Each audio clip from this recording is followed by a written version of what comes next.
Defeating the Ministers of Death by Prof David Isaacs is a non-fiction book about the history of vaccination.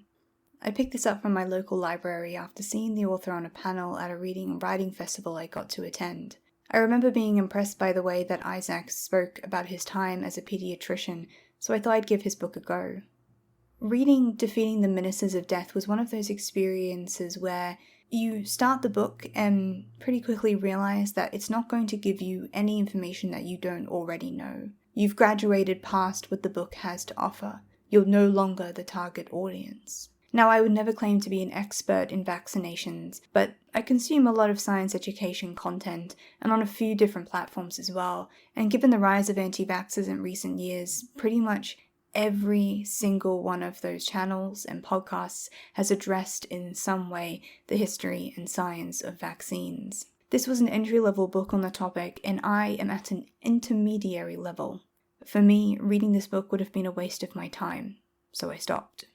But I am still hesitantly recommending this to people that are at that entry-level position or would like a refresher. Hesitantly because obviously I didn't finish the book, so I can't fully vouch for all the information in there, and I haven't vetted anything either, but it is written by a pediatrician who is also a clinical professor in pediatric infectious diseases at the University of Sydney, and he's, quote, been a member of all of Australia's national immunisation advisory committees for the last 25 years.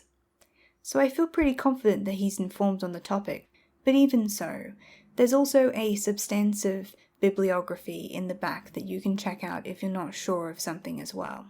But apart from that, the main reason I'm recommending it is just the tone of what parts I did read. I never felt like I was being condescended to, nor was the language more than what I would expect for an entry-level science book. I genuinely felt like I was being treated as an equal in terms of intellect, whilst still keeping that target audience in mind.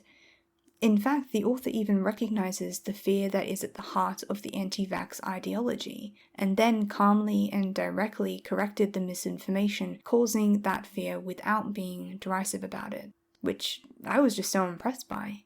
Because if you have a person who is on the fence about vaccines, the last thing that's going to convince them to your side is calling them an idiot.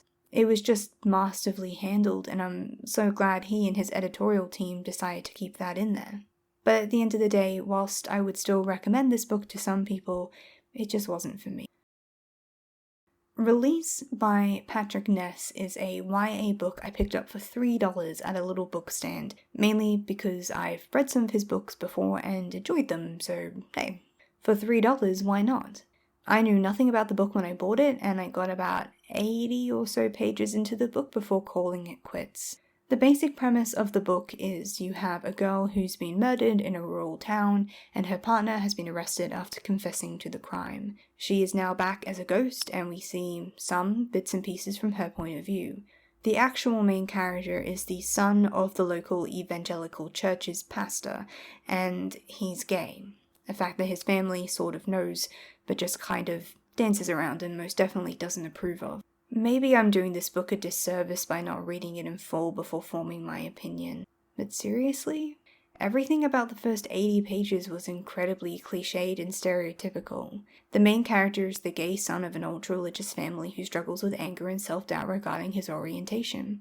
He has a female best friend from an ultra-progressive family who's bi, but is pretty sure she likes girls more than she likes boys. He was in a relationship with a boy that he thought was serious, but the other boy just thought it was teenage experimentation. Now, stereotypes usually exist for a reason, and that's because they're a common experience for most people, and those stories do have a place on people's bookshelves, particularly because this is YA, so generally your audience isn't as well read as other audiences, so these types of books will still be new and important story to a lot of kids. But does every YA LGBT novel have to have the same cookie-cutter characters? Traditionally masculine gay boys exist. Why do the bi girls always end up in same-sex relationships?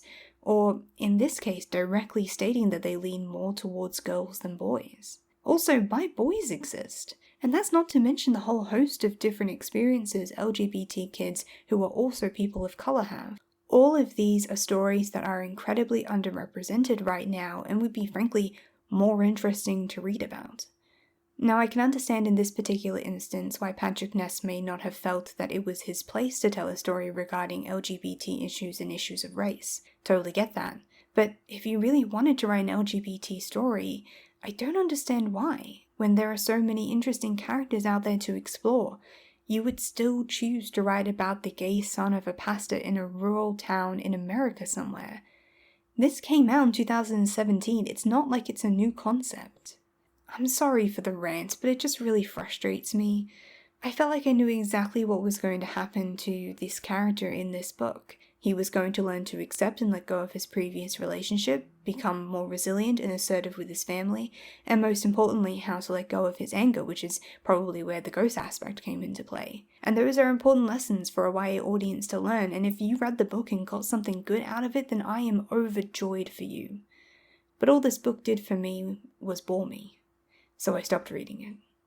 Because You'll Never Meet Me by Leah Thomas is a contemporary YA novel published in 2015 about two high school-aged boys, Oliver and Moritz, who have become pen pals under rather extraordinary circumstances. Oliver is allergic to electricity and has potentially fatal seizures around any and all electrical items. Moritz, on the other hand, is blind but can still functionally see using his ears, much like Marvel's Daredevil does. But he also has a special pacemaker that if it were to be turned off, he would die pretty much immediately. I tried to get into this book twice. The first time I read to around the 50-page mark before putting it down, feeling like maybe I just wasn't in the right mood for the story being told. But this time I decided to read to the 100-page mark before finally deciding to DNF the book altogether. I don't think it's a bad story. In fact, I know people with similar reading taste to mine that have read the book and loved it. So why didn't I enjoy it? I think it comes down to a few small personal preferences. Firstly, in my life's reading journey, I'm starting to realize that I don't like different formats that much, at least when it comes to fiction. Because You'll Never Meet Me is written as a series of letters from the points of view of the two characters. So you get a letter written by Oliver, and then a response from Moritz, and so on.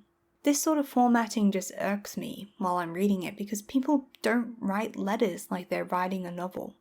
It pulls me out of the story constantly. Now in this case, the characters here are rather quirky people aside from their unique situations, and the author has taken steps to demonstrate that this writing style, while unusual, is not unusual for them. But the whole thing just felt contrived to me, and I could practically feel the author sitting down and working out this excuse so that she could write the letters in this style. On top of that, one of the characters can't read because, while Moritz can see like a bat, anything written down is useless to him, so he has his dad read him all of his letters. And then Moritz goes and replies privately using the accessibility programs most blind people use on the computer before printing off the letter and posting it. The issue I found with this was that Moritz was writing some pretty personal things to Oliver that it seemed like he didn't want his dad to know about. And whilst Moritz doesn't need his dad to read the letters he's sending to Oliver, Oliver then does reference them pretty heavily in his own letters. I find it hard to believe that Moritz or his dad would be comfortable not questioning this stuff. It just pulls me out of the story and makes it unenjoyable for me. It would have been an easy fix too. You've already got a character who sees using sonar that he can't turn off, only using the clicking technique that some real-world blind people do when he wants a better look at things. Just say that when he's clicking and concentrating, he can see the ridges of the ink on the paper. Since Oliver is having to handwrite these letters anyway, and just say he has good handwriting so Moritz can see it clearly without his dad. It wouldn't be that big of a leap, and it makes the letters private. But realistically, even with these changes, I don't think I would have liked this book anyway. At the end of the day, I just didn't care for the characters. Beyond their disabilities, they weren't very interesting or relatable to me, and the problems they had to overcome were pretty normal. Bullying and being love-stricken.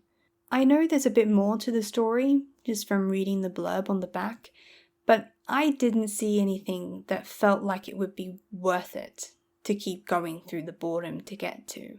If this sounds like an interesting concept to you though, I would probably recommend getting out of the library, or maybe borrowing from a friend first. Thank you so much for taking the time out of your day to watch this video. If you had any thoughts or opinions on any of the books that I've mentioned in this video, please sound off below. It would be interesting to discuss them. And if you enjoyed this video, please consider subscribing and clicking that like button. Thank you. You have a lovely rest of your day.